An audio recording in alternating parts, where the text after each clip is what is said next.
think about this, collect and process data to detect impaired driving. It can monitor the driver's behavior, and it can also affect steering. It can literally take over the control of the vehicle if the algorithm determines they think that you're doing something improper.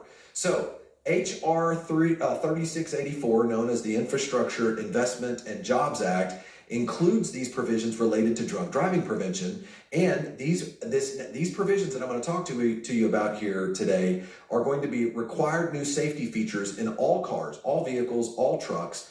And car manufacturers are taking steps here to, they have no choice. They're taking steps to be in compliance with the new federal law. And there are some companies such as Volvo and Ford who are already using some of these technologies and plan on having in their car next year, in 2024. So if you plan on buying a Volvo or a Ford, get ready. Many of these technologies are going to be in there already. So now the problem is, everybody says this sounds wonderful, right? It's a good thing. It'll keep people from drinking and driving. The problem is you have to understand the implementation, and you have to kind of peek behind the curtain to see the effects of what takes place. Okay, let's take a look at this for a minute. So here's what it says. For connected vehicles to monitor drivers, there will be some form of technology that will require the collection of data while a driver is in the car's interior. The interior of the car, and here's the issue. This now collides with what the law says. Under New York versus Class 475 U.S. 106, a Supreme Court decision decided back in 1986, the court has said that the interior of a car is considered a place with a reasonable expectation of privacy, even under the as defined under the Fourth Amendment of the United States Constitution. So the problem is we also know people, I don't know about you, but I wouldn't exactly feel very comfortable knowing that some algorithm or some monitoring device can take over my car whenever it wants to, and I don't have any control over it. So the problem is when we look at this type of structure, one of the things we have to figure out is we understand that according to this new bill, that the interior of the car is going to be monitored. There's going to be a data collection of everything that the driver is doing as they drive the vehicle. And so one of the things that we see, for example, a video recording of the interior is going to be allowed to record certain things. Racial or ethnic information. It will record the likeness of the driver and the passengers. And it will, if the vehicle can monitor the speed limit of the road, it can provide precise geolocation. It's also likely going to be able to monitor your speed. So it's going to be able to tell if you were speeding at any certain period of time. This is all the stuff that's talking about that's in the infrastructure bill that's required.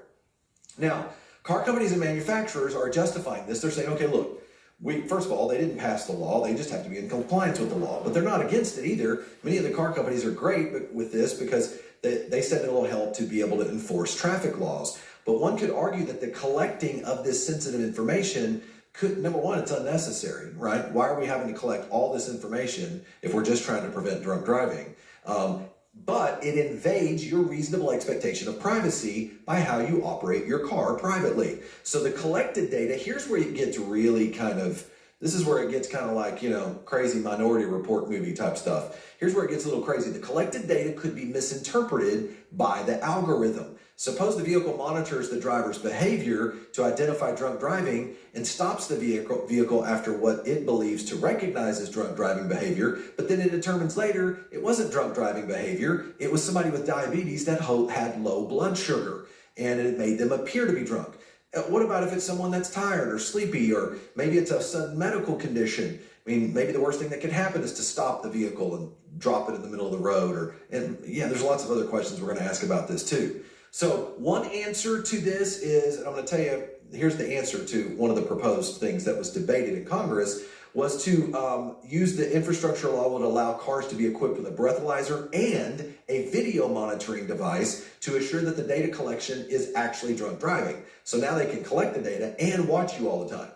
Actually watch you on video as part of it being built into the vehicle. This would reduce the chance of a driver's behavior being caused by something other than alcohol, so it maybe would help not unnecessarily stop a vehicle. But then it becomes even more complicated because now you're talking about a passive breathalyzer. What if it picks up the alcohol content of a passenger in the car and it doesn't pick it up of the driver?